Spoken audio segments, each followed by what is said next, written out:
Hey everybody, you know what that time that is. It's time for another Uchu Sentai Kyuranger review. I of course am Zeke Fowler. Fuck, my voice is terrible today. So episode 5 opens on the Kyurangers deciding if they should stay on Earth or leave Earth.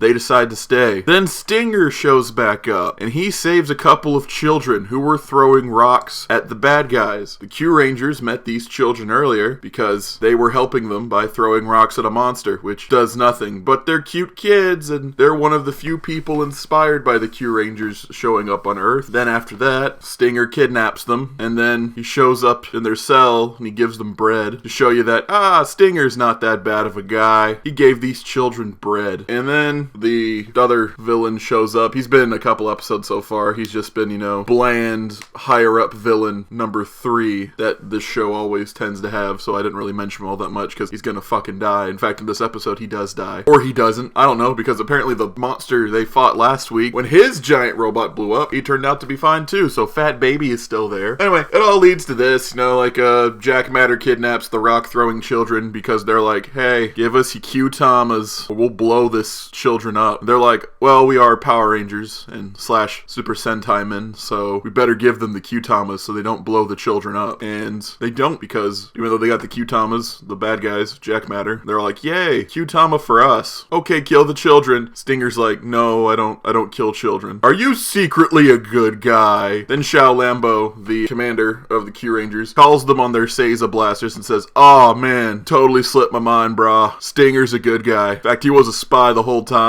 which only makes sense in the fact Q-Tamas choose people. Seiza blasters are a device apparently they only build, and he had one and a Q-Tama the whole time, so covering their asses, I suppose. But really, it makes no sense for this big turnaround now. I mean, how about, you don't need to say that he was a spy the whole time to make it okay that he's a good guy. You could have just had oh man, dude, I don't kill children. I'm not cool with that shit. Well, fuck you. We're gonna kill them anyway, and you're going to jail for insubordination. Then he joins the Kyurangers. But no, he was a spy the whole time, which doesn't clear anything up. In fact, it raises more questions than it gives answers. I mean, did Xiao Lambo get Stinger to kill Dr. Anton? I mean, that's a question you can ask now that he was a spy the whole time, and it was clear in Champ's flashback that it was an orange-tailed scorpion person that did it, and the only orange-tailed scorpion person we know is Stinger. So, was that beforehand or after? They form the Megazords a lot of times and defeat the giant baby and the low-tier henchman guy. That's pretty much the end of the episode. I mean, we dig into Stinger's backstory a little bit, where it's like, hey, my brother killed my whole family, so now I must avenge him, which now making this character just 80% more lame. I mean, it was the first episode where all 9 Kyurangers teamed up, so that's pretty cool, but beyond that, I mean, contrivance. But a Super Sentai show without contrivance really wouldn't be Super Sentai.